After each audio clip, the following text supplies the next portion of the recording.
20년간 남편 없이 혼자서 시댁 제사를 도맡아온 맏며느리 순자. 맏며느리의 희생을 당연하게 여기는 시댁 식구들의 선 넘는 조롱에 모두가 모인 명절 제사상을 엎어버렸습니다. 형수, 정말 엄마한테 받은 거 뭐 없어요? 형수 목 챙기셨으면 제사상 차리는 거 너무 억울해 마세요. 순자는 더 이상 제사상을 차리지 않기로 결심합니다. 오늘 사연을 시작하기 전에 구독과 좋아요 버튼을 눌러주시면 당신의 하루에 작은 기쁨이 더해질 거예요. 구독과 좋아요는 무료입니다. 그럼 사연 시작하겠습니다. 서울 외곽의 오래된 단독주택에는 새벽 5시부터 부산한 소리가 들려옵니다. 부엌에서 들리는 칼질 소리, 물 끓는 소리, 그리고 조심스럽게 그릇을 꺼내는 소리까지. 58세 맏며느리 이순자는 벌써 2시간째 명절 준비에 여념이 없었습니다. 어머님, 오늘도 일찍 일어나셨네요. 순자는 영정 앞에서 혼잣말을 중얼거렸습니다. 20년 전 시아버지가 돌아가신 후 이 집의 제사와 모든 일은 오롯이 순자의 몫이 되었죠. 남편은 일찍 세상을 떠났고 어머님은 몸이 편찮으셔서 늘 돌봐드려야 했어요. 5개월 전 어머님마저 세상을 떠나셨습니다. 결국 이 무거운 짐은 맏며느리인 순자가 혼자 떠안을 수밖에 없었어요. 새벽 시장에서 돌아온 순자의 손에는 커다란 봉투 3개가 들려 있었습니다. 제사상에 올릴 나물들, 생선, 과일까지. 혼자서 이 많은 것들을 준비해야 한다는 생각에 한숨이 절로 나왔습니다. 하지만 순자는 묵묵히 앞치마를 두르고 요리를 시작했어요. 이미 익숙해진 손놀림으로 물을 썰고 당근을 채치고 시금치를 다듬기 시작했습니다. 동서는 또 언제 오려나? 순자는 당근을 채 썰면서 생각했습니다. 시동생 준호와 동서 미숙은 늘 제사 당일 오후에야 얼굴을 비쳤어요. 준비는 순자가 다 하고 상은 다 차려놓고 나서야 나타나는 게 그들의 오랜 습관이었죠. 처음엔 섭섭했지만 이제는 그러려니 하고 체념하게 되었습니다. 늘 바쁘다는 핑계로 제사 준비는 늘 순자의 몫이었죠.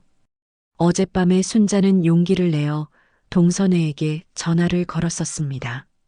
제사 준비를 분담해서 가져오자고, 이제 나이도 들었으니 함께 힘을 모으자고 말했는데 돌아온 대답은 시큰둥했어요.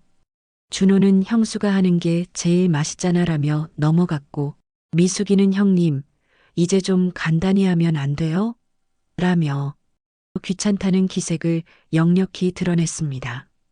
이번에는 좀 다를까? 순자는 콩나물을 무치면서 속으로 중얼거렸습니다. 매번 같은 기대를 하고 매번 같은 실망을 하면서도 포기할 수 없는 게 가족에 대한 마음이었어요.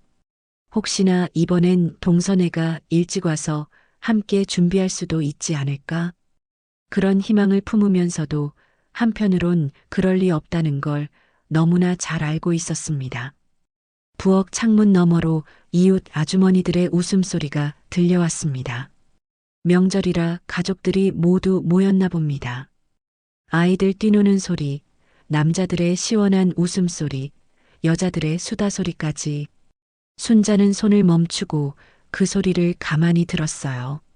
부러우면서도 한편으론 쓸쓸했습니다. 이웃집 밖 아주머니는 늘 자랑스럽게 말했어요. 명절 때면 아들, 딸들이 모두 모여서 함께 음식을 준비하고 함께 웃고 떠든다고. 며느리들도 시어머니를 도와 자연스럽게 일손을 거둔다고 했죠. 순자는 그런 이야기를 들을 때마다 마음 한구석이 시렸습니다. 나도 저렇게 웃을 수 있을까? 순자의 마음 한구석에는 늘 외로움이 자리 잡고 있었습니다. 가족이 있지만 정작 마음을 나눌 사람은 없었어요. 제사 때마다 시댁 식구들이 오긴 하지만 그들과 나누는 대화라곤 형식적인 인사말 뿐이었죠. 순자가 얼마나 힘든지, 얼마나 외로운지는 아무도 물어보지 않았습니다.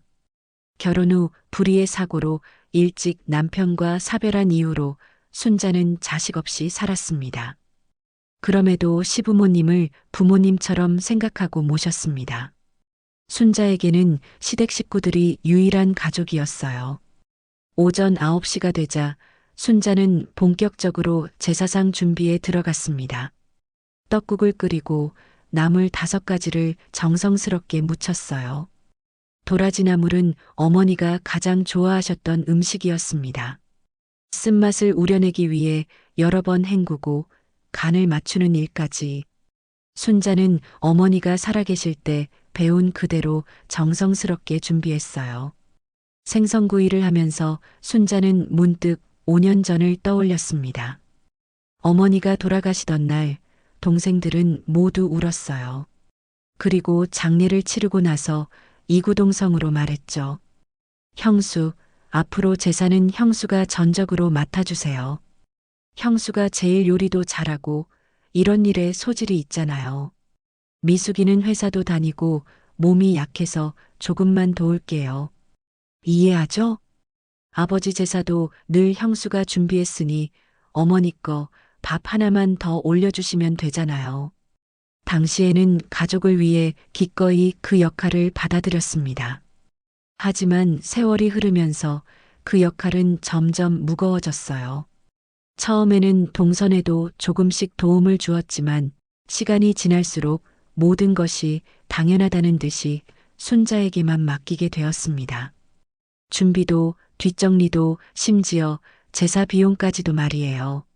과일을 깎으면서 순자는 지난달 일을 떠올렸습니다. 동선애에게 제사 비용을 조금씩 분담하자고 조심스럽게 말했을 때의 일이었어요.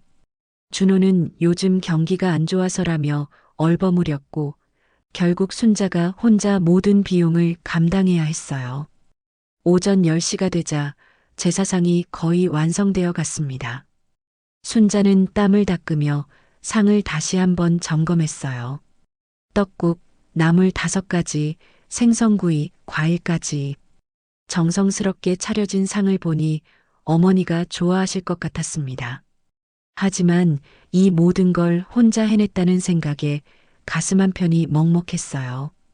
어머님, 아버님 올해도 정성껏 준비했습니다. 순자는 영정 앞에서 고개를 숙였습니다. 20년간 한 번도 거르지 않고 지켜온 제사였어요.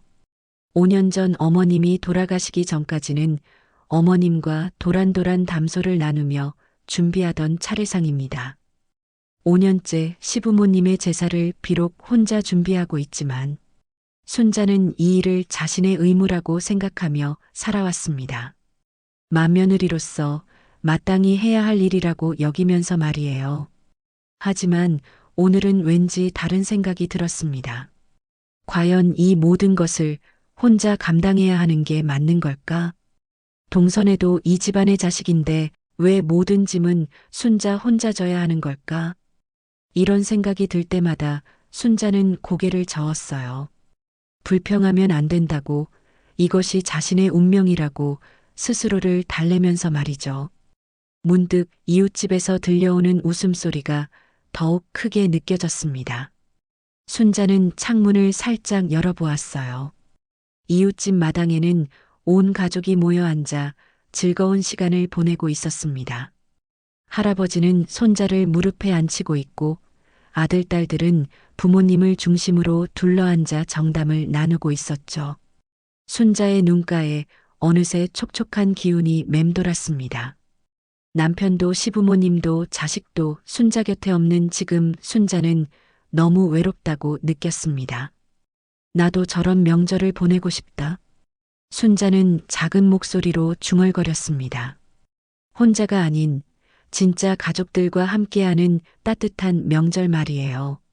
서로를 아끼고 배려하며 함께 웃고 함께 일하는 그런 가족의 모습을 꿈꿔왔지만 현실은 그렇지 못했습니다. 이번 명절만은 좀 다를까 했는데 결국 또 나 혼자구나. 순자는 그런 생각을 하며 깊은 한숨을 내쉬었어요. 밥 짓는 연기 사이로 들려오는 이웃들의 웃음소리가 순자의 외로움을 더욱 깊게 만들어갔습니다. 곧 동선회가 올 텐데 과연 이번엔 다를까요? 순자는 마지막 설거지를 하며 작은 기대와 큰 체념을 동시에 품고 있었습니다. 오전 11시가 조금 넘었을 때 대문 앞에서 자동차 문 닫는 소리가 들렸습니다. 순자는 앞치마를 벗으며 마루로 나갔어요.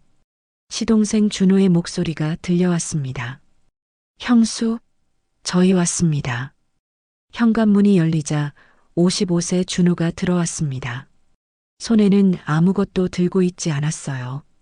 뒤따라 들어온 52세 동서 미숙도 마찬가지였습니다. 순자는 속으로 한숨을 쉬었지만 억지로 웃음을 지으며 동선회를 맞이했어요. 어서 와. 고생했어. 형수, 요즘 어때요? 건강하죠? 준호는 순자의 어깨를 툭툭 치며 인사했습니다. 하지만 순자는 준호에게서 은은한 술 냄새가 나는 걸 눈치챘어요. 아침부터 술을 마셨나 싶어 걱정스러웠지만 명절이니까 그러려니 하고 넘어갔습니다. 동서, 오늘은 좀 일찍 왔네? 고마워. 형님, 정말 매번 이렇게 많이 차리시면 어째요? 요즘 누가 제사를 이렇게 지내요? 다 낭비야. 간소화하는 게 요즘 트렌드라고요. 미숙이는 거실을 둘러보며 혀를 찼습니다. 정성스럽게 차려진 제사상을 보고도 고마워하기는커녕 오히려 핀잔을 주는 투였어요. 순자가 제사 준비를 도맡아 하는 게 미숙에게도 당연한 일이 되어버린 걸까요? 순자는 가슴이 뜨끔했지만 아무 말하지 않았습니다. 앉아서 좀 쉬어. 곧 시작할 거야. 준비는 다 됐으니 시작만 하면 돼. 순자는 준호와 미숙에게 자리를 권했어요. 하지만 마음 한구석으로는 섭섭했습니다. 혹시나 했던 기대가 완전히 무너져 내렸거든요. 이번에도 역시 빈손으로 왔구나. 전화로 분담하자고 말했을 때도 제대로 듣지 않았구나 싶었어요. 형수가 뚝딱뚝딱 잘하시지 않아서 잘 챙기셨겠죠? 상 차리는 건 형수가 제일 잘하잖아요. 준호는 소파에 털썩 앉으며 말했습니다. 그 말 속에는 고마움보다는 당연하다는 뉘앙스가 더 짙게 깔려 있었어요. 마치 순자가 이 모든 걸 혼자 하는 게 너무나 자연스럽다는 듯이 말이에요. 그래도 좀 일찍 와서 도와줄 수도 있었잖아. 순자는 조심스럽게 말했습니다. 너무 직접적으로 서운함을 드러내지 않으려고 애쓰면서도 가족들이 알아주길 바라는 마음이었어요. 하지만 돌아온 반응은 예상과 달랐습니다. 형님, 저희는 바빠요. 형님처럼 집에만 있는 사람이 아니에요. 오빠는 어제 회식이 있었고 저는 아이들 학원 데려다 주느라 정신없었다고요. 미숙이가 변명을 늘어놓았어요. 하지만 순자는 알고 있었습니다.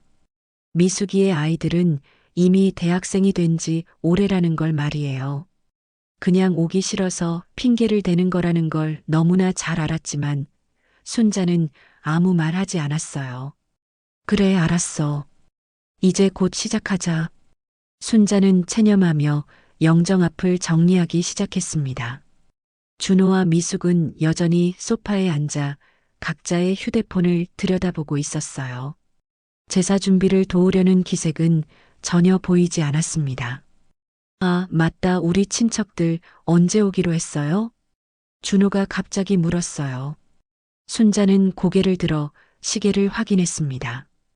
벌써 11시 반이 넘었는데 사촌들은 아직 오지 않았어요.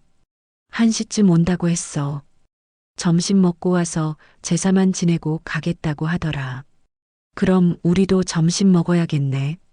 형수, 뭐 해놨어요? 준호가 당연하다는 듯이 말했어요. 순자는 어이가 없었습니다. 제사 준비하느라 새벽부터 일어나서 혼자 모든 걸 준비했는데 이제 와서 점심까지 차려달라는 거였거든요. 냉장고에 김치찌개 재료 있으니까 끓여줄게. 순자는 그렇게 말하며 다시 부엌으로 향했어요. 사실 점심까지 준비할 생각은 없었지만 가족들이 배고프다고 하니 어쩔 수 없었습니다. 소파에서 꿈쩍도 하지 않는 미숙을 보며 순자는 작은 한숨을 내쉬고는 동서 좀 와서 도와줄래? 물었지만 바쁘게 핸드폰을 쥐어들며 업무 전화 때문에요. 잠깐만요, 형님. 하고는 방으로 들어가 버렸습니다. 그 모습을 보고 역시나 라는 생각과 함께 이제 와서 뭘 바랄까 싶어서 점심상을 준비했습니다. 부엌에서 김치찌개를 끓이는 동안 거실에서는 준호와 미숙이의 대화가 들려왔습니다. 형수 진짜 대단하지 않아? 매년 이렇게 혼자 다 해내니까. 그게 형님 성격이잖아. 완벽주의라서 남이 하는 걸 못 봐. 맞아. 우리가 도와주려고 해도 이래저래 간섭하니까 차라리 혼자 하는 게 낫다고 하더라고. 순자는 김치찌개를 젓는 손을 멈췄어요. 두 사람의 말을 듣고 있으니 가슴이 답답해졌습니다. 언제 자신이 간섭한다고 했나요? 오히려 도움을 요청해도 제대로 해주지 않으니까 결국 혼자 하게 된 거였는데 말이에요. 사실 형님이 좀 융통성이 없기도 해. 요즘 세상에 제사를 누가 이렇게 많이 차려서 해? 미숙이의 목소리가 들려왔어요. 순자는 숟가락을 꽉 쥐었습니다. 자신이 정성스럽게 준비한 제사를 두고 그런 말을 하다니 시부모님에 대한 예의라고 생각하며 20년간 지켜온 일을 그렇게 폄하하다니 말이에요. 그래도 형수 덕분에 우리는 편하잖아. 그냥 와서 절만 하고 가면 되니까. 준호가 웃으며 말했어요. 그 말을 들은 순자는 더 이상 참을 수 없었습니다. 맞벌이를 하는 동선애를 배려해 주려고 자신이 모든 걸 감당해 왔는데 그것을 당연하게 여기는 모습이 너무 서글펐어요. 점심 됐어. 순자는 일부러 큰 소리로 두 사람을 불렀습니다. 더 이상 그들의 대화를 듣고 싶지 않았거든요. 준호와 미숙이는 식탁에 앉더니 맛있게 김치찌개를 먹기 시작했어요. 역시 형수 손맛이 최고야. 집에서 먹는 김치찌개랑은 완전 다르다니까. 준호가 엄지를 치켜들며 말했어요. 하지만 순자에게는 그 칭찬마저 공허하게 들렸습니다. 진심 어린 고마움이 아니라 그저 습관적인 립서비스처럼 느껴졌거든요. 점심을 먹는 동안에도 준호는 계속해서 술 냄새를 풍겼어요. 미숙이는 휴대폰을 보며 누군가와 메시지를 주고받고 있었습니다. 식사 중에도 가족에게 집중하지 않는 모습이 순자에게는 서운했어요. 형님, 이따가 친척들 오면 사진 좀 찍어야겠어요. 요즘 인스타그램에 올리는 게 유행이잖아요. 미숙이가 말했어요. 순자는 고개를 끄덕였지만 마음이 편하지 않았습니다. 제사는 돌아가신 시부모님을 기리는 자리인데 그것을 사진 찍을 거리로 생각하는 게 맞나 싶었거든요. 오후 1시가 되자 친척들이 하나둘 도착하기 시작했어요. 사촌형 내외, 사촌 동생 가족들까지. 순자는 바쁘게 움직이며 손님들을 맞이했습니다. 동선에는 여전히 소파에 앉아 친척들과 인사만 나누고 있었어요. 이제 제사 시작할까? 순자가 말하자 모든 사람들이 영정 앞으로 모였습니다. 순자는 마지막으로 제사상을 점검하며 마음을 다잡았어요. 비록 혼자 준비했지만 시부모님께 정성을 다해 올린 제사라는 생각으로 자부심을 느꼈습니다. 하지만 마음 한구석으로는 여전히 서운함이 남아 있었어요. 이번 명절만은 좀 다를까 했던 기대가 완전히 무너진 지금 순자는 깊은 한숨과 함께 제사를 시작할 준비를 했습니다. 오후 1시 반 드디어 제사가 시작되었습니다. 순자는 영정 앞에 서서 촛불을 켰어요. 어머니의 자애로운 얼굴이 사진 속에서 온화하게 미소 짓고 있었습니다. 순자는 잠시 어머니를 바라보며 마음을 가다듬었어요. 모두 정숙하게 해주세요. 순자가 조용히 말하자 친척들이 영정 앞으로 모여들었습니다. 하지만 분위기는 순자가 기대했던 것과는 달랐어요. 준호와 미숙이는 뒤쪽에 서서 친척들과 소곤소곤 대화를 나누고 있었고 사촌들도 진지한 모습보다는 형식적인 태도를 보이고 있었습니다. 순자가 분향을 하고 첫 번째 절을 올리는 순간이었어요. 뒤에서 준호의 목소리가 들려왔습니다. 야, 이거 사진 좀 찍어줘. 나중에 기념으로 남겨야지. 오빠, 조용히 해. 지금 제사 중이잖아. 미숙이가 준호를 제지했지만 목소리가 크지 않아서 별로 효과가 없었어요. 오히려 다른 친척들도 휴대폰을 꺼내기 시작했습니다. 사촌형의 아내는 제사상을 배경으로 셀카를 찍고 있었고 사촌 동생은 아예 동영상을 촬영하기 시작했어요. 순자는 절을 올리면서도 뒤쪽이 신경 쓰였습니다. 제사는 돌아가신 분을 기리는 숭고한 의식인데 이렇게 소란스러워도 되는 건가 싶었어요. 하지만 혼자만 진지하게 임하는 것 같아서 뭐라고 말하기도 어려웠습니다. 미수가 우리도 절해야지? 준호가 큰 소리로 말하며 앞으로 나왔어요. 하지만 걸음걸이가 약간 비틀거렸습니다. 역시 술을 마셨구나 싶었어요. 순자는 걱정스러운 마음으로 준호를 바라봤습니다. 제대로 하세요, 서방님. 부모님에 대한 예의예요. 순자가 정색하며 말했어요. 더 이상 이런 분위기로 제사를 지낼 수는 없다고 생각했거든요. 어머니에 대한 최소한의 예의는 지켜야 한다고 여겼습니다. 아이고, 형수가 또 시작이네. 요즘 세상에 누가 제사를 그렇게 엄숙하게 한대요? 준호가 비웃는 투로 말했어요. 그 말을 들은 순자는 가슴이 뜨끔했습니다. 자신이 너무 고지식한 건가 싶은 생각도 들었지만 그래도 어머니에 대한 예의는 지켜야 한다고 생각했어요. 제사는 이쯤 대충 하고 아버지 제사는 다 어디로 갔는지나 설명해봐요. 우리 엄마가 얘기 안 해줬어요? 갑자기 준호가 예상치 못한 말을 꺼냈어요.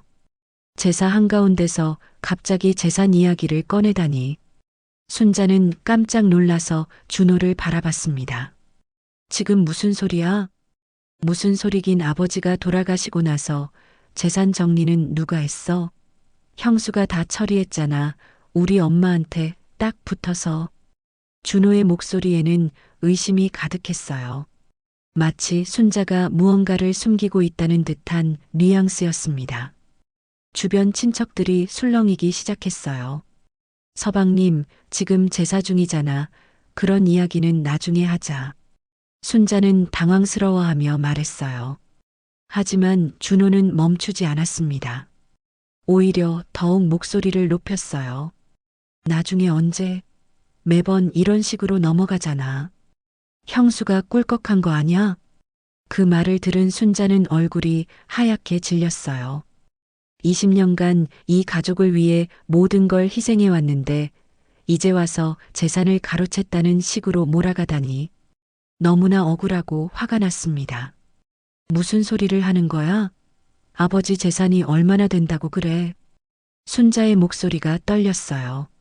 사실 아버지가 남긴 재산이라고 해봐야 이 낡은 집 하나뿐이었습니다. 그마저도 관리비와 세금을 내느라 순자가 자신의 돈을 보태가며 유지해 왔어요. 집값만 해도 몇 억은 될 텐데요. 형님 혼자 살면서 관리비는 얼마나 나가겠어요? 미숙이도 준호 편에 서서 말했어요.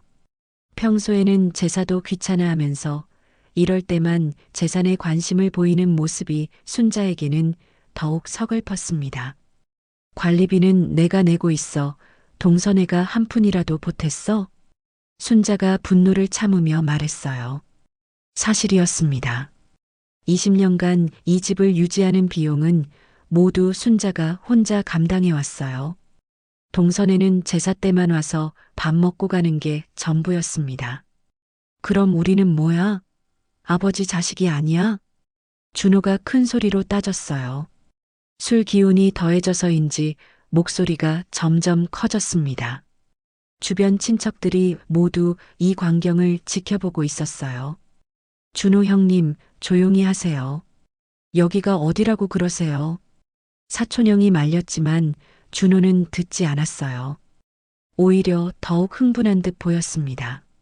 아니, 이상하지 않아? 형수 혼자 이 집에서 살면서 관리는 다 하고 있다고? 그럼 실질적으로 이 집 주인은 형수잖아. 준호의 말에 친척들이 웅성거리기 시작했어요. 어떤 이는 고개를 끄덕이고 어떤 이는 난처한 표정을 지었습니다. 순자는 모든 시선이 자신에게 쏠리는 것을 느꼈어요. 내가 언제 이 집이 내 거라고 했어? 나는 그냥 관리만 하고 있는 거야. 순자가 억울해하며 말했어요. 하지만 목소리가 떨려서 확신에 차 보이지 않았습니다. 사실 순자 자신도 이 집의 법적 소유권이 누구에게 있는지 정확히 모르고 있었어요. 그래요? 그럼 등기부 등본이라도 떼어볼까요? 형님이 하나도 받은 게 없는지 미숙이가 냉소적으로 말했어요. 순자는 가슴이 답답해졌습니다. 왜 가족들이 자신을 의심하는 눈으로 바라보는 걸까요? 지금 제사 중이잖아. 부모님 앞에서 이런 이야기를 하는 게 맞아? 순자는 간신히 진정하려고 노력하며 말했어요. 하지만 이미 분위기는 걷잡을 수 없이 험악해졌습니다. 어머니도 이런 상황을 원하지 않으실 거야. 사촌형의 아내가 조심스럽게 말했어요.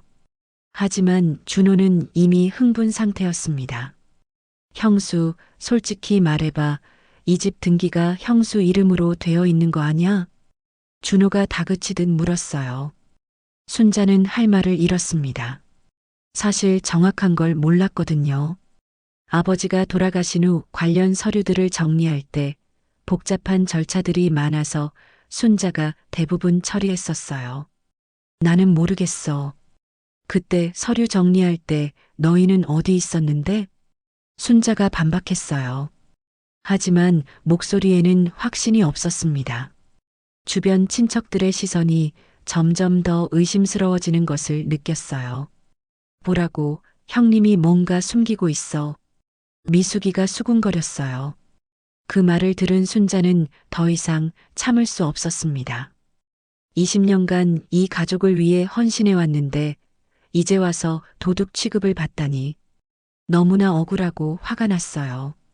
영정 앞에 촛불이 바람에 흔들리고 있었습니다. 마치 어머니께서 이 상황을 보고 안타까워하시는 것 같았어요. 순자는 어머니 사진을 바라보며 눈물이 맺혀오는 것을 느꼈습니다. 제사가 끝나자마자 분위기는 더욱 험악해졌습니다. 순자는 제사상을 정리하려고 했지만 준호와 미숙이는 여전히 재산 이야기를 계속하고 있었어요. 친척들도 하나둘씩 끼어들기 시작했습니다. 순자야, 사실 우리도 궁금했어. 사촌형이 조심스럽게 말을 꺼냈어요. 순자는 깜짝 놀라서 사촌형을 바라봤습니다. 그동안 자신을 지지해 줄 거라고 생각했던 사촌마저 의심의 눈초리를 보내고 있었거든요. 형님도 그런 생각을 하셨어요? 순자의 목소리가 떨렸어요. 믿었던 사람마저 등을 돌리는 것 같아서 마음이 무너져 내렸습니다. 사촌형은 난처한 표정을 지으며 대답했어요. 아니야, 그런 게 아니라 그냥 명확하게 해두는 게 좋을 것 같아서. 명확하게 뭘 해둬요? 나는 아무것도 숨긴 게 없어요. 순자가 억울해하며 말했어요. 하지만 주변 사람들의 표정은 여전히 의심스러웠습니다. 마치 순자가 거짓말을 하고 있다는 듯한 시선들이었어요. 형수, 그럼 지금 당장 등기부 등본 떼어보죠. 준호가 다그치듯 말했어요. 술 기운 때문인지 목소리가 점점 커지고 있었습니다. 순자는 당황스러워하며 고개를 저었어요. 왜 지금 당장? 오늘은 어머니 제사날이잖아. 그럼 언제요? 매번 이런 식으로 넘어가면 언제 명확하게 하겠어요? 미숙이도 준호 편에 서서 순자를 몰아붙였어요. 순자는 사방에서 공격받는 기분이었습니다. 가족들이 모두 자신을 의심하고 있다는 사실이 너무나 충격적이었어요. 사실 이상했어, 누나. 아버지 돌아가시고 나서 모든 처리를 누나 혼자 했잖아. 사촌 동생이 끼어들었어요. 그동안 조용히 있던 사람들까지 하나둘씩 의견을 보태기 시작했습니다. 순자는 사면초가에 몰린 기분이었어요. 그때 너희는 어디 있었는데? 장례식 치르느라 정신없을 때 누가 도와줬어? 순자가 반박했어요. 사실이었습니다. 아버지가 돌아가셨을 때 모든 절차를 처리한 건 순자였어요. 동선에는 조문객과 대화하기만 바빴지 실질적인 도움은 전혀 주지 않았거든요. 그래서 더 이상한 거예요. 형님이 모든 걸 혼자 처리하면서 우리한테는 아무 말도 안 했잖아요. 미숙이가 따져들었어요. 순자는 어이가 없었습니다. 그때는 아무도 관심을 보이지 않았으면서 지금 와서 그런 말을 하다니. 실속은 형수가 다 챙겼으면서 뭘 안 도와준다고 서운해해요. 받아먹은 게 있으면 당연히 대가를 치르는 게 맞지 안 그래요, 형수? 준호가 비아냥거리며 말했어요. 그 말을 들은 순자는 가슴이 찢어지는 것 같았습니다. 20년간 누구도 하려고 하지 않던 제사를 혼자 책임져 왔는데 이제 와서 핑계라고 하다니. 실속을 챙겨? 누가 뭘 받아먹어? 순자의 목소리가 높아졌어요. 더 이상 참을 수 없었습니다. 그동안 쌓였던 서운함과 분노가 한꺼번에 치밀어 올랐어요. 매년 제사 때마다 우리를 불러내서 절하게 하고 나눠서 준비하자고 찡찡대기나 하고 정작 중요한 재산 문제는 형님 혼자서 다 처리하시고 저희도 자식인데 못 챙긴 게 하나 없잖아요. 미숙이가 날카롭게 말했어요. 순자는 어이가 없어서 말이 나오지 않았습니다. 시부모님의 제사를 지내는 것은 가족으로서 당연한 의무라고 생각했는데 동생들에게는 그게 부담이었나 봅니다.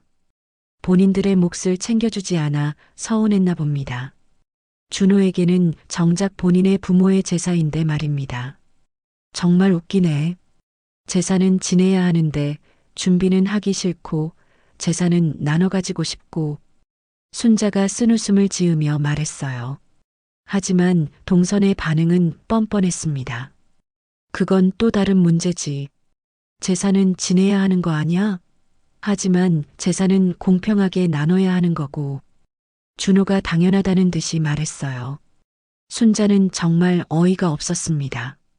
자신들은 아무 책임도 지지 않으면서 권리만 주장하다니. 그럼 앞으로 누가 제사를 준비해? 너희가 할 거야? 그야 맞으니까 다 네 몫이지 뭐. 사촌 동생이 옆에서 거들며 웃었어요. 그 웃음소리가 순자에게는 조롱처럼 들렸습니다. 맞으라는 이유만으로 모든 책임을 떠안아야 한다는 말인가요? 참 편리하네, 그 논리가. 책임은 마지가 지고 권리는 모두가 똑같이 가져가고. 순자가 비꼬듯 말했어요. 그동안 참아왔던 불만이 터져나오기 시작했습니다. 맏며느리라서 모든 걸 혼자 해야 해? 막말로 서방님, 어버님, 어머님 서방님 부모님이에요. 나는 며느리라고. 남편도 없는 집에서 이만큼 내 할도리 했으면 최소한 조금이라도 미안하거나 고맙거나 그런 마음이 있어야 하는 거 아니에요? 아버님, 어머님 돌아가시고 나니까 이제 난 아무도 없는데 정말 너무들 하네요. 순자가 분노를 참지 못하고 소리쳤어요. 그동안 억눌러왔던 감정들이 터져나오기 시작했습니다. 형님, 목소리 좀 낮추세요. 동네 사람들이 다 들어요. 동네 창피하게 진짜. 미숙이가 눈치를 보며 말했어요. 하지만 순자는 더 이상 신경 쓰지 않았습니다. 체면 때문에 참고 살았던 세월이 너무 길었어요. 들으면 어때? 사실대로 말하는 건데. 순자의 손끝이 부르르 떨렸어요. 분노와 억울함이 온몸을 휘감았습니다. 제사상 위의 술잔도 순자의 떨림 때문에 덜컹거렸어요. 20년간 혼자 이 집 지켰어. 남편도 없는 집에서 어머님 모시고 아버님 제사 한 번도 빼놓지 않고 준비하고 관리비 내고 생활비 드리고 모든 걸 혼자 해왔는데 이제 와서 도둑 취급이야? 순자의 목소리가 절규에 가까웠어요. 친척들은 어떻게 반응해야 할지 몰라서 서로 눈치만 보고 있었습니다. 순자야, 진정해. 우리가 이런 이야기를 하려고 모인 게 아니잖아. 사촌형의 아내가 달래려고 했지만 이미 돌이킬 수 없는 상황이었어요. 순자의 마음속에 쌓였던 20년간의 한이 폭발하고 있었습니다. 나를 짐승처럼 부려먹는구나. 순자가 중얼거리듯 말했어요. 그 말을 들은 친척들이 당황스러워했습니다. 순자야, 무슨 소리야? 누가 너를 짐승 취급했어? 지금까지 한 게 뭐야? 매년 제사 때마다 나만 불러내서 모든 걸 준비하게 하고 너희는 와서 먹기만 하고 심지어 준비하는 것도 당연하다고 생각하고 순자의 목소리가 점점 커졌어요. 그동안 참아왔던 모든 것들이 한꺼번에 쏟아져 나왔습니다. 그리고 지금은 뭐야? 재산을 훔쳤다고? 20년간 이 집을 혼자 지켜온 내가 도둑이야? 자기 부모 나 몰라라 하다가 이제 와서 재산만 탐내는 것들이 도둑이야? 순자가 울분을 토하며 말했어요. 친척들은 어떻게 반응해야 할지 몰라서 서로 눈치만 보고 있었습니다. 나를 사람 취급하지 않는구나. 순자는 그렇게 중얼거리며 절망에 빠졌어요. 가족이라고 생각했던 사람들이 모두 자신을 의심하고 모든 책임은 떠넘기면서 권리만 주장하는 모습을 보니 마음이 무너져 내렸습니다. 어머니, 이게 가족인가요? 순자는 영정을 바라보며 눈물을 흘렸어요. 어머니가 살아계셨다면 이런 일이 일어났을까요? 가족들이 이렇게 서로를 의심하고 다투는 일이 있었을까요? 주변이 점점 조용해졌어요. 모든 사람들이 순자의 절규를 들으며 숨을 죽이고 있었습니다. 제사를 지내러 모인 자리가 이렇게 험악한 분위기로 변할 줄은 아무도 예상하지 못했거든요. 순자는 떨리는 손으로 제사상을 붙잡고 서 있었어요. 20년간 정성스럽게 차려온 제사상이었지만 지금은 모든 것이 무의미하게 느껴졌습니다. 순자가 떨리는 손으로 제사상을 붙잡고 서 있을 때 준호가 또다시 입을 열었습니다. 이번에는 더욱 거칠고 도발적인 말이었어요. 형수, 솔직히 말해봐요. 아버지 통장도 형수가 관리하고 있는 거 아냐? 엄마 가시면서 뭐 형수한테 넘겨준 거 진짜 없냐고. 준호의 눈빛이 술기운으로 흐려져 있었지만 그 안에는 의심과 탐욕이 가득했어요. 순자는 그런 준호를 보며 가슴이 답답해졌습니다. 통장이 뭐가 중요해? 거기에 얼마나 들어있는 줄 알아? 순자가 힘없이 말했어요. 사실 아버지가 남긴 통장에는 몇백만 원밖에 남아있지 않았습니다.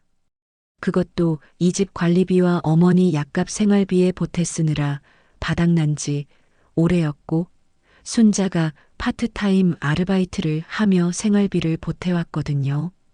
그게 중요한 게 아니라요. 우리도 알 권리가 있다고요, 형님. 미숙이가 끼어들었어요. 순자는 미숙이를 바라보며 쓴웃음을 지었습니다. 20년간 이 집에 한 푼도 보태지 않으면서 이제 와서 권리를 주장하다니. 권리? 그럼 의무는? 20년간 이 집 관리비 생활비는 누가 냈는지 알아?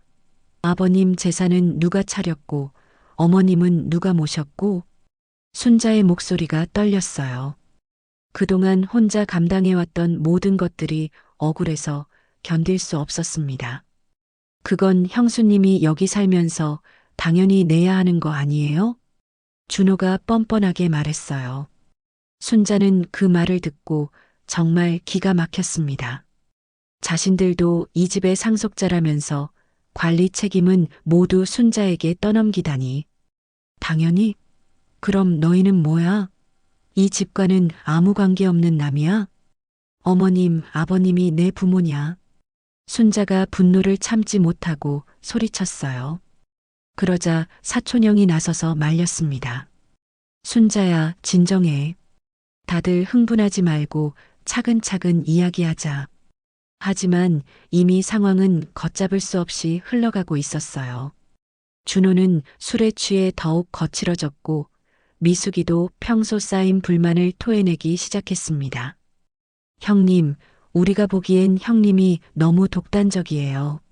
뭐든지 혼자 결정하고 우리한테는 사후 통보만 하고 우리도 자식인데 형님 때문에 우리는 맨날 뒷전으로 밀리는 거 아니에요. 미숙이가 따져들었어요. 순자는 어이가 없어서 웃음이 나왔습니다. 독단적? 그럼 언제 너희가 의견을 물어봤을 때 제대로 답한 적이 있어? 그건 미숙이가 말끝을 흐렸어요. 사실이었거든요. 순자가 뭘 물어봐도 항상 형님이 알아서 좀 하세요라고 했던 게 미숙이었으니까요. 이때 준호가 술잔을 들이키며 결정적인 말을 내뱉었습니다. 형수, 솔직히 말해서 아버지가 살아계셨으면 형수는 벌써 집에서 쫓아냈을 거야. 형은 죽었지. 자식도 없지. 데리고 있을 필요 뭐가 있어서? 그 순간 거실이 조용해졌어요. 모든 사람들이 준호의 말에 충격을 받았습니다. 너무나 잔혹하고 모독적인 말이었거든요. 순자는 마치 뒤통수를 얻어맞은 것 같았어요. 몸이 휘청거리며 제사상에 손을 짚었습니다. 20년간 이 가족을 위해 모든 걸 바쳤는데 결국 자신은 쫓겨나야 할 존재였다는 말인가요? 준호야, 그건 너무 심한 말이야. 사촌형이 급히 말렸지만 이미 엎질러진 물이었어요. 순자의 마음속에 이미 돌이킬 수 없는 상처가 생겨버렸습니다. 쫓아냈을 거라고? 무슨 필요? 순자가 떨리는 목소리로 되물었어요. 준호는 술 기운에 더욱 거칠어졌습니다. 그래. 아버지는 원래 아들이 집을 물려받아야 한다고 생각하셨거든. 형수가 계속 여기 있는 것도 우리가 봐주는 거야. 엄마 말동무나 해주니까 우리가 계속 참아준 거라고. 봐준다는 말에 순자의 이성이 완전히 끊어졌어요. 가족으로서 부모에게 도리를 지켜온 것이 시동생의 자비였다는 말인가요? 모든 희생과 헌신이 그저 시혜였다는 말인가요? 봐준다고? 참아줬다고? 순자의 목소리가 차갑게 변했어요. 분노가 절정에 달했습니다. 그래, 봐주는 거야. 사실 우리가 마음먹으면 언제든지. 준호가 말을 끝내기도 전에 순자는 더 이상 참을 수 없었습니다. 20년간 쌓인 모든 분노와 억울함이 폭발했어요. 순자는 제사상을 그대로 쓸어 엎었습니다. 쾅! 제사상 위의 모든 것들이 바닥으로 쏟아져 내렸어요. 떡국 국물이 바닥에 흩뿌려지고 정성스럽게 묻힌 나물들이 사방으로 흩어졌습니다. 과일은 굴러다녔고 생선구이는 산산조각이 났어요. 아! 친척들이 비명을 지르며 뒤로 물러섰어요. 아무도 순자가 이런 행동을 할 거라고는 예상하지 못했거든요. 항상 참고 인내하던 순자가 이렇게 폭발할 줄은 꿈에도 몰랐어요. 거실에는 깊은 침묵이 흘렀습니다. 바닥에 엎질러진 음식들 사이로 제사 음식의 냄새가 진동했어요. 20년간 정성스럽게 준비해온 제사상이 한순간에 엉망이 되어버렸습니다. 순자는 떨리는 다리로 서 있으면서 바닥에 흩어진 음식들을 바라봤어요. 자신이 새벽부터 정성스럽게 준비한 모든 것들이 엉망진창이 되어 있었습니다. 하지만 전혀 후회되지 않았어요. 이제 그만해. 순자가 떨리는 목소리로 외쳤어요. 눈물이 뺨을 타고 흘러내렸습니다. 내가 무슨 이 집 종이야 뭐야. 대체. 그 말과 함께 순자의 눈물이 폭포처럼 쏟아져 내렸어요. 20년간 참아왔던 모든 서러움과 분노, 외로움이 한꺼번에 터져 나왔습니다. 종이라뇨 형님, 누가 그런 말을 했어요? 미숙이가 당황스러워하며 말했지만 순자는 더 이상 듣지 않았어요. 20년간 나를 뭘로 봤어? 집안일 하는 기계? 제사 준비하는 로봇? 순자의 목소리가 절규에 가까웠어요. 친척들은 모두 얼어붙은 채로 서 있었습니다. 매년 혼자 준비하고 혼자 치우고 심지어 비용까지 혼자 내면서도 한 번도 고맙다는 말 못 들었어. 순자가 울부짖듯 말했어요. 그동안 억눌러왔던 모든 감정이 한꺼번에 분출되고 있었습니다. 영정 사진이 바닥에 떨어져 있었어요. 어머니의 자애로운 얼굴이 깨진 액자 너머로 보였습니다. 순자는 그 모습을 보며 더욱 마음이 아팠어요. 어머니, 죄송해요. 하지만 더 이상 참을 수 없어요. 순자는 바닥에 떨어진 영정을 조심스럽게 주워들었어요. 액자는 깨졌지만 사진은 무사했습니다. 어머니가 이 모든 상황을 보고 계신다고 생각하니 가슴이 미어졌어요. 준호와 미숙이 그리고 친척들은 모두 넋을 잃고 서 있었어요. 평소 온순하던 순자가 이렇게 폭발할 줄은 꿈에도 몰랐거든요. 바닥에 흩어진 제사 음식들이 이 상황의 심각성을 말해주고 있었습니다. 순자는 영정 사진을 가슴에 안고 흐느꼈어요. 20년간 지켜온 가족의 화목이 이렇게 무너져 내리는 순간이었습니다. 순자는 영정 사진을 가슴에 안고 자신의 방으로 들어갔습니다. 거실에서는 친척들의 웅성거리는 소리가 들려왔지만 더 이상 신경 쓰고 싶지 않았어요. 방문을 닫고 침대에 털썩 앉은 순자는 하염없이 눈물을 흘렸습니다. 어머니, 제가 너무 심하게 했나요? 순자는 영정 사진을 바라보며 중얼거렸어요. 어머니의 자애로운 얼굴이 마치 무언가를 말하고 있는 것 같았습니다. 깨진 액자 너머로 보이는 어머니의 미소는 여전히 따뜻했어요. 한동안 울고 나니 마음이 조금 진정되었어요. 순자는 고개를 들어 방 안을 둘러봤습니다. 20년간 혼자 지낸 이 방에는 순자의 삶이 고스란히 담겨 있었어요. 낡은 화장대, 오래된 옷장, 그리고 구석에 쌓여 있는 책들까지. 문득 순자는 서랍 깊숙이 보관해 두었던 아버님의 낡은 수첩을 떠올렸습니다. 아버님이 돌아가신 후 유품을 정리하다가 발견한 것이었어요. 그때는 너무 슬퍼서 제대로 읽어보지 못했는데 지금 문득 그 수첩이 생각났습니다. 순자는 일어나서 서랍을 열었어요. 오래된 책들과 서류들 사이에서 낡은 가죽 수첩을 찾아냈습니다. 아버님의 손때가 묻은 수첩이었어요. 순자는 조심스럽게 수첩을 펼쳤습니다. 아버님의 친숙한 글씨체가 눈에 들어왔어요. 대부분은 일상적인 메모들이었지만 중간중간 가족에 대한 생각들이 적혀 있었습니다.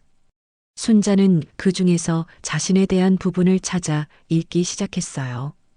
큰 며느리 순자는 정말 기특하다. 시어머니 간병을 하면서도 한 번도 불평하지 않는 모습을 보니 마음이 아프면서도 자랑스럽다. 순자의 눈에 다시 눈물이 맺혔어요. 아버님이 자신을 그렇게 생각하고 계셨다는 걸 처음 알았거든요. 하지만 순자가 너무 많은 것을 혼자 떠안고 있는 것 같아 걱정이다. 큰아들 종수도 없는데 며느리라는 이유로 모든 책임을 지게 하는 것이 옳은 일일까? 가끔 순자의 표정을 보면 무언가를 참고 있는 것 같아서 마음이 아프다. 아버님의 걱정이 글씨 사이로 전해져 왔어요. 순자는 아버님도 자신의 상황을 이해하고 계셨다는 것을 깨달았습니다. 자신이 혼자라고 생각했는데 사실 아버님은 모든 것을 보고 계셨구나 하는 생각이 들었어요. 수첩을 더 넘기다가 순자는 특별한 구절을 발견했어요. 어머님이 돌아가시기 몇 달 전에 쓰신 글이었습니다. 아버님 수첩 끝 페이지에 어머님 글씨로 적힌 글이 보였어요. 큰 며느라기야, 너는 집안의 기둥이다. 하지만 기둥도 누군가가 받쳐줘야 버틸 수 있단다. 아무리 든든한 기둥이라도 혼자서는 온 집을 떠받칠 수 없는 법이야. 순자는 그 글을 읽고 또 읽었어요. 기둥도 누군가가 받쳐줘야 한다는 말이 가슴 깊이 와 닿았습니다. 홀로 버티지 말아라. 때로는 기둥도 휘어질 수 있고 때로는 쓰러질 수도 있는 법이다. 그것이 기둥의 잘못이 아니란다.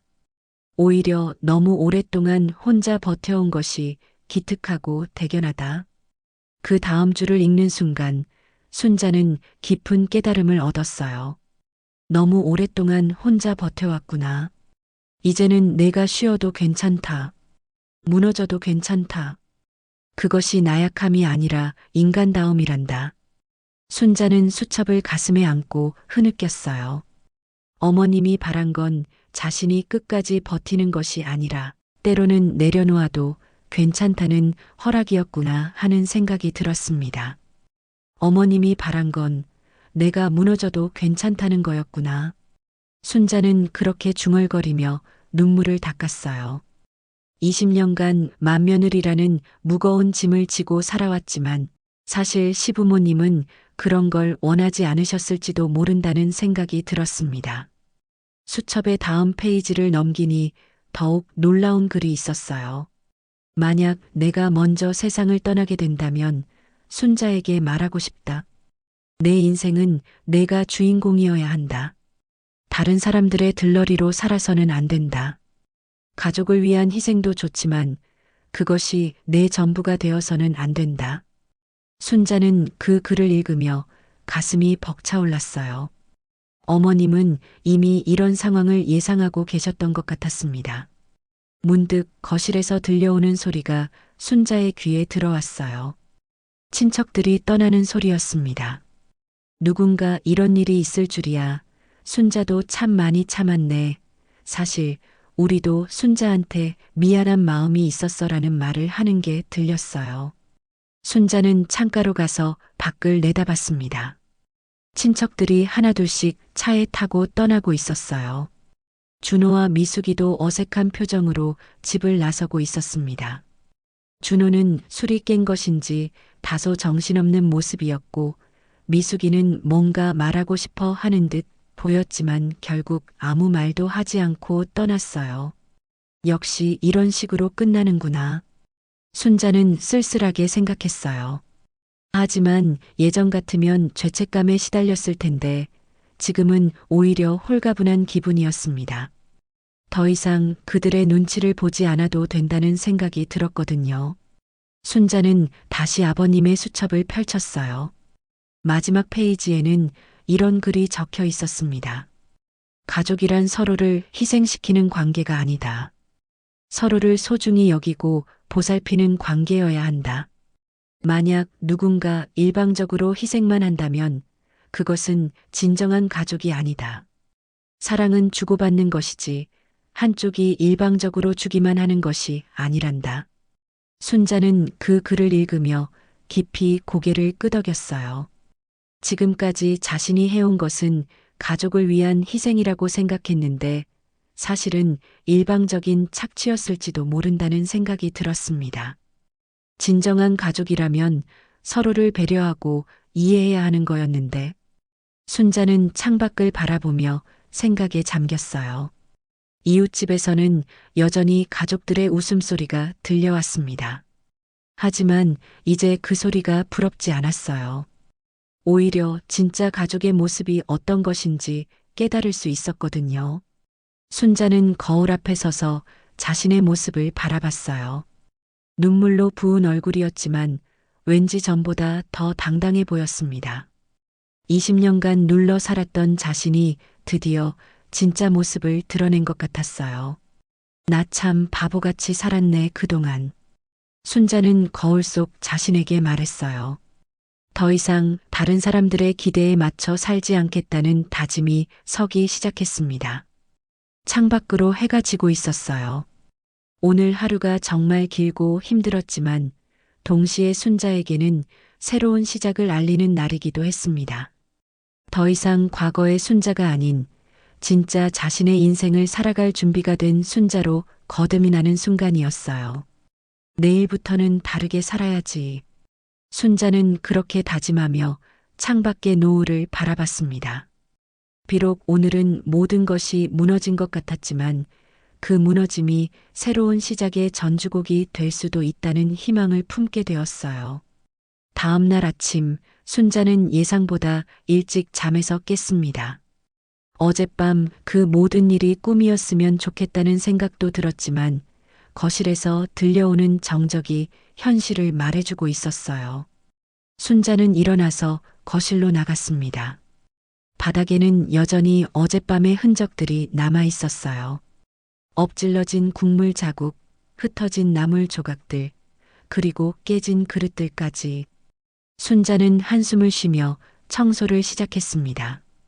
하나하나 치우면서도 마음은 한결 가벼웠어요.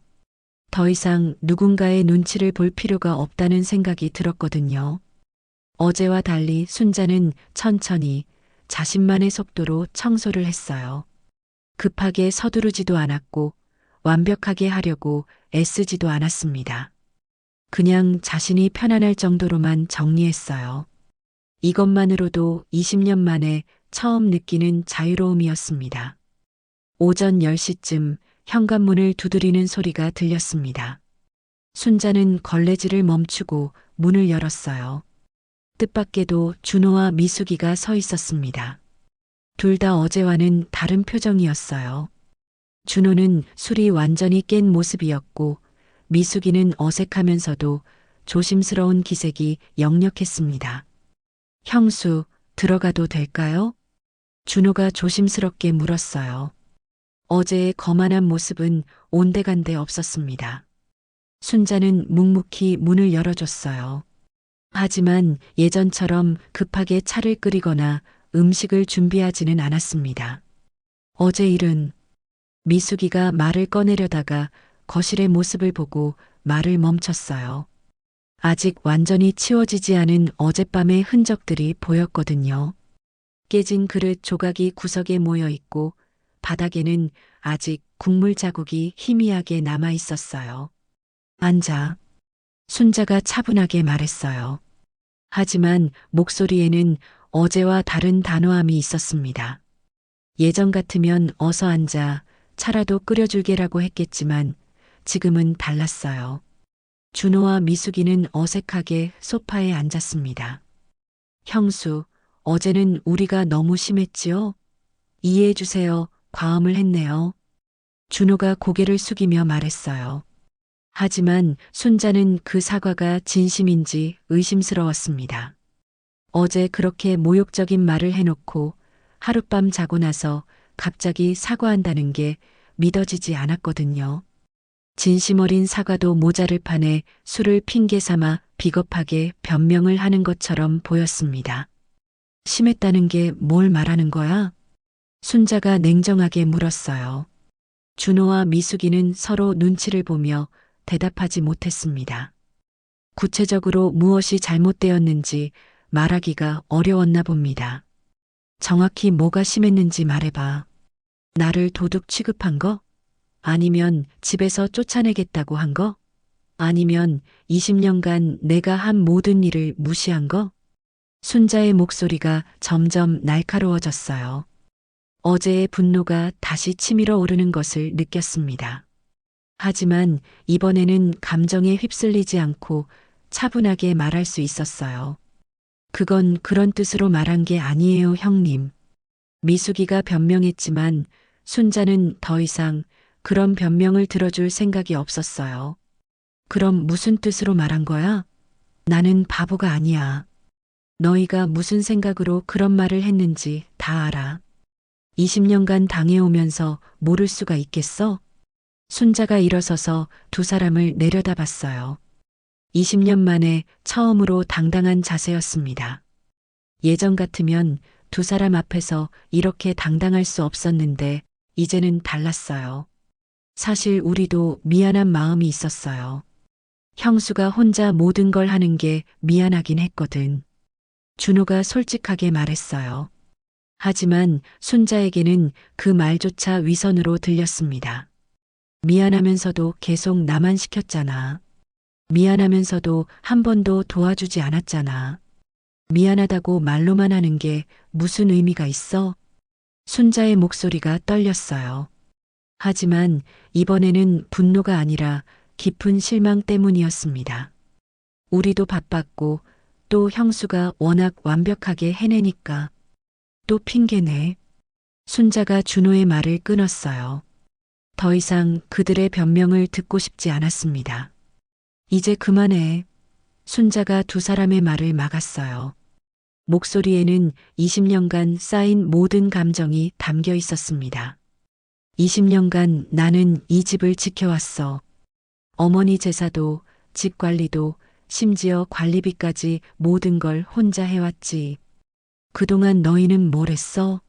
와서 먹기만 하고 절하고 가기만 했잖아. 순자가 마루로 나와 두 사람과 맞섰어요.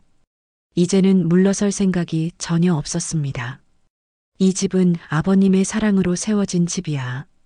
어머니의 정성으로 가꿔진 집이고, 너희가 날 무시해도 나는 이 집 며느리인 걸 후회해 본 적이 없어. 순자의 목소리에는 확신이 가득했어요. 어제 아버지의 수첩을 읽고 난 후 생긴 변화였습니다. 하지만 오늘 이후로 나는 더 이상 너희에게 끌려다니지 않을 거야. 너희 편의대로 이용당하지도 않을 거고.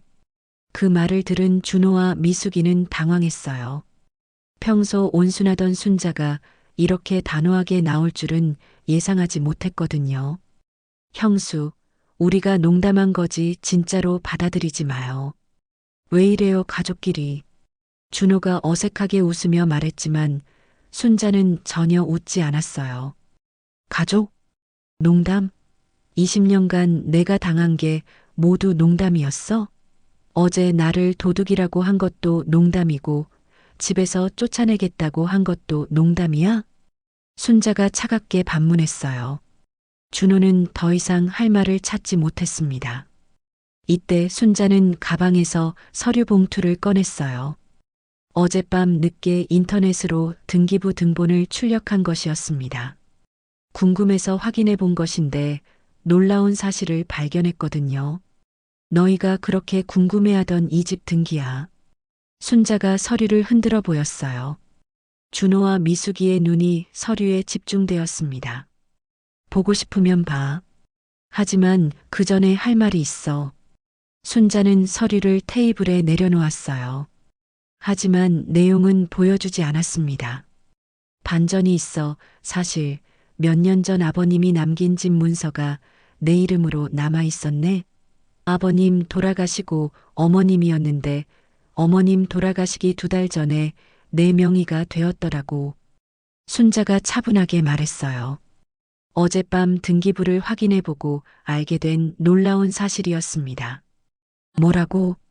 미숙이가 깜짝 놀라며 소리쳤어요.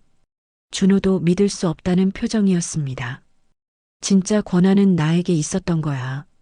순자가 서류를 펼쳐 보였어요. 어머님이 생전에 순자 명의로 집을 정리해 두셨던 것이었어요. 아마도 순자가 가장 많은 희생을 하고 있다는 걸 아시고 그렇게 하신 것 같았습니다. 그럼 우리는 뭐야? 상속권이 없다는 말이야? 준호가 당황스러워하며 물었어요. 순자는 고개를 저었습니다. 상속권은 있겠지. 나는 이 집 가족이 아니니까. 하지만 실질적인 관리권과 거주권은 내가 가지고 있다는 뜻이야. 어머님께서 이미 그렇게 정리해 두셨어. 순자의 설명에 두 사람은 할 말을 잃었어요. 그동안 순자를 압박하며 집에서 내쫓으려고 했는데 정작 법적 권한은 순자에게 있었던 것이었습니다. 준호와 미숙이는 아무 말도 할 수 없었어요. 이미 친척들 모두가 어제 일을 지켜봤고 순자의 편에 서는 분위기였거든요.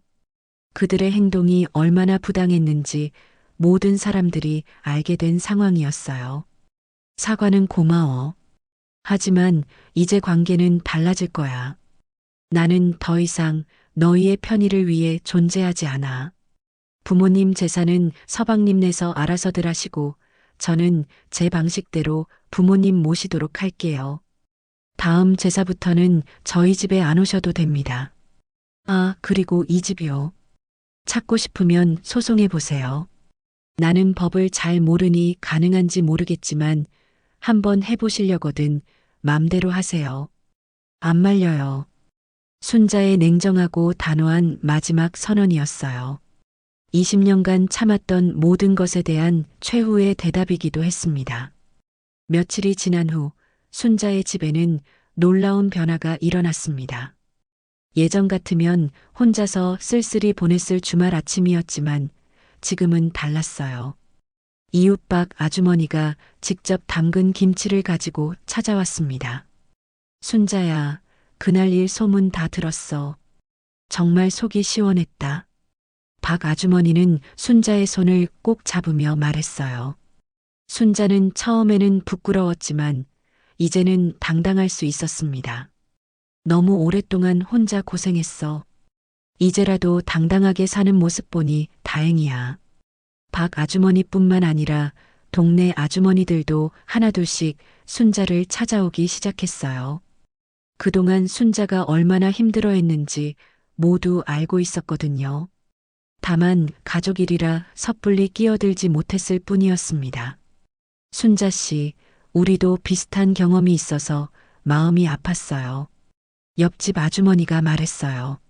며느리로 살면서 혹은 장녀로 살면서 비슷한 어려움을 겪었던 사람들이 많았습니다. 순자는 처음으로 자신이 혼자가 아니라는 걸 깨달았어요. 저도 시어머니 모실 때 비슷한 일이 있었어요. 남편 형제들은 아무것도 안 하면서 뭐라고만 하더라고요. 그러니 남이 편 남편이라고 하지. 건너편 집 아주머니도 자신의 경험을 털어놓았어요. 순자는 그제서야 알았습니다. 자신만 이런 고생을 한 게 아니라는 걸 말이에요. 일주일 후 순자는 작은 결심을 실행에 옮겼습니다. 제사를 완전히 없애지는 않되 간소하게 바꾸기로 한 것이었어요.